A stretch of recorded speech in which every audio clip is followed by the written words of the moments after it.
তথা দাগনভূঞার উত্তরাঞ্চল দ্বিতীয়বার স্বাধীনতা ঘোষণা হয়েছিল আব্দুল নবী থেকে।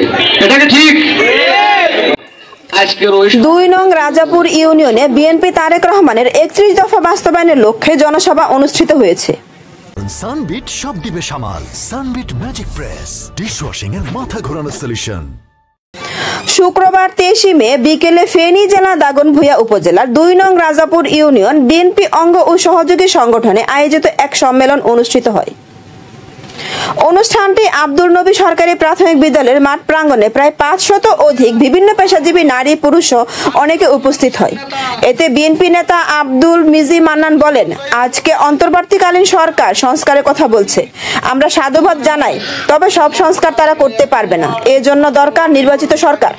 আর বিএনপি আগামীতে রাষ্ট্র ক্ষমতায় গেলে কি কি সংস্কার করা হবে সেই জন্য ভারপ্রাপ্ত চেয়ারম্যান তারেক রহমান রাষ্ট্র মেরামতের ৩১ দফা প্রণয়ন করেছে।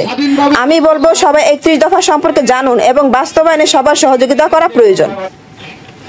সম্মেলনে প্রধান অতিথি বক্তব্য দেন ফেনী জেলা যুবদলের সাবেক যুগ্ম সাধারণ সম্পাদক ইসমাইল হোসেন সবুজ। দাগনভূঞা উপজেলা যুবদল নেতা আবুল খায়ের মিলন বলেন, দলকে সংগঠিত করতে হইলে দলের অবকাঠামো ঠিক রেখে ৫ই আগস্টের আগে যারা দলের জন্য ত্যাগ, জেল, জুলুম এর শিকার হয়েছে তাদেরকে প্রাধান্য দিয়ে দিতে হবে এবং নব্য কোনো আওয়ামী লীগের দলে স্থান নাই। সম্মেলনে উপস্থিত ছিলেন শ্রমিক নেতা রফিকুল ইসলাম, বিএনপি সর্বস্তরের নেতাকর্মীরা। ASP news desk. এএসপি নিউজের সাথে থাকার জন্য ধন্যবাদ।